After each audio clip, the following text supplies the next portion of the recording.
श्लोक में बड़ी प्यारी बात कही है। निगम कल्पतरोर गलितम फलम सुखमुखादमृतद्रव संयुतम पिबत भागवतम रसमालयम मुहुरहु रसिका भुवि भावुकाः मुहुरहु रसिका भुवि भावुकाः मुहुरहु रसिका भुवि भावुकाः।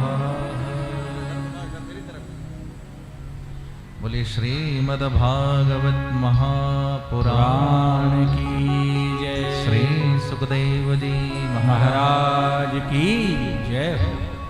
श्रीमद्भागवत के अंदर निगम कहते हैं वेद को। वेद है कल्प वृक्ष, और कल्प वृक्ष पर एक फल लगा जिसका नाम है श्रीमद् भागवत महापुराण। प्यार से कहिए राधे राधे राधे राधे। सब कहिए राधे राधे राधे राधे। आजकल गर्मियों का समय चल रहा है, आपने देखा होगा पेड़ पर फल लगते हैं। आम, आपके पूर्वांचल में तो देखो खूब आम लगते हैं महाराज। तो फल कहां लगता है? पेड़ पर। उसी प्रकार हमारे वेद हैं कल्प वृक्ष, और वेद रूपी कल्प वृक्ष पर एक फल लगा। फल कौन सा? श्रीमद् भागवत रूपी फल। अच्छा महाराज, इस बात की क्या गारंटी है कि ये भागवत रूपी फल पका हुआ है? तो गलितम फलम, जरा ध्यान से सुनिएगा, बड़ी अद्भुत बात है ये।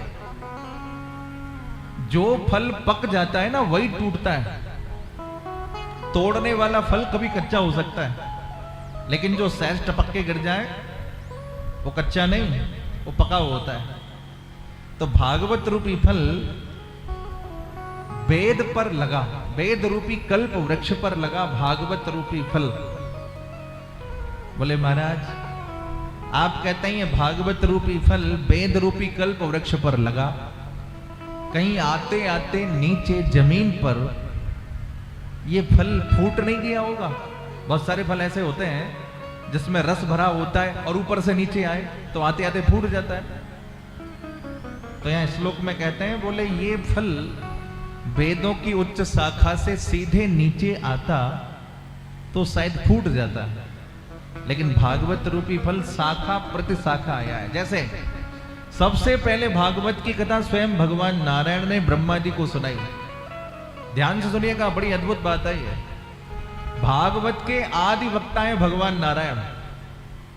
भगवान ने सबसे पहले भागवत की कथा ब्रह्मा जी को सुनाई, ब्रह्मा जी ने नारद जी को सुनाई, नारद जी ने वेद व्यास जी को सुनाई, वेद व्यास जी ने सुखदेव जी को सुनाई, और सुखदेव जी ने राजा परीक्षित के माध्यम से पूरे विश्व ब्रह्मांड को भागवत की कथा सुना दी।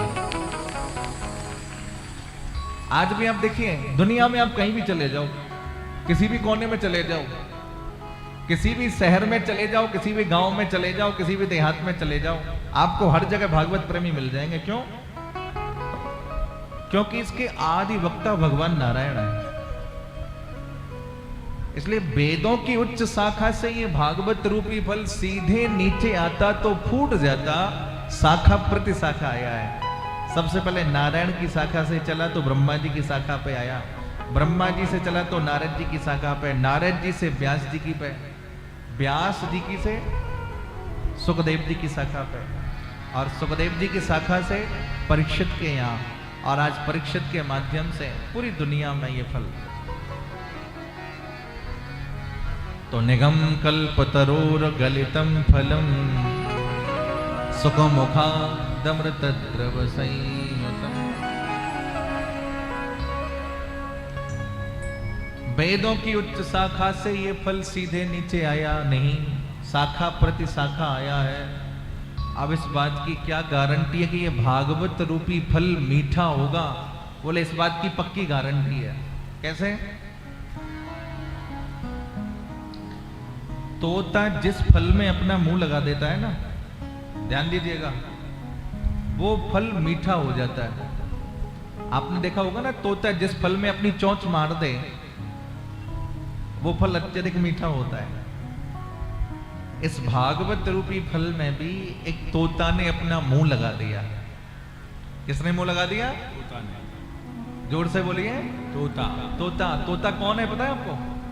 नहीं पता ना? यहां भी विराजे हुए हैं। तोता कोई और नहीं, साक्षात सुखदेव जी हैं। आप कहेंगे सुखदेव जी तोते के रूप में क्यों आए? बोले सुखदेव जी ही तोते के रूप में प्रकट हुए। हाँ, कैलाश पर्वत पर भूत भावन भोलेनाथ माता पार्वती जी को कथा सुना रहे थे, अमर कथा, भागवत की कथा। और जब कथा हो रही थी तो जब भोलेनाथ विराजे, भोलेनाथ के व्यास गद्दी के पीछे एक सुख, सुख माने तोता, तोते का बच्चा कथा सुन रहा था। भोलेनाथ तो कथा सुना रहे, पार्वती जी कथा सुन रही थी। और कथा सुनते सुनते जब चौथा दिन हुआ तो माता पार्वती को नींद आ गई। लेकिन पीछे जो सुख बैठा था तोता, चौथे दिन के बाद उसने कथा सुनी। 7 दिन के बाद जब कथा का विश्राम हुआ तो भोलेनाथ ने मुड़ के देखा पीछे, ये कौन कथा सुन रहा है? तो वहां देखा कि तोते का बच्चा कथा सुन रहा है। तो भोलेनाथ को क्रोध आया और क्रोध में आकर के भोलेनाथ ने अपना त्रिशूल उठाया और उस तोते के बच्चे को मारना चाहा। आप कहेंगे जी क्यों मारना चाहा? देखो, कथा सुनने का भी एक नियम होता है। कभी भी व्यास गद्दी के पीछे बैठ करके कथा नहीं सुननी चाहिए। कभी भी व्यास गद्दी से ऊपर आसन लगा के कथा नहीं सुननी चाहिए। लेकिन जो तोते का बच्चा था वो व्यास गद्दी के पीछे बैठ के सुन रहा था।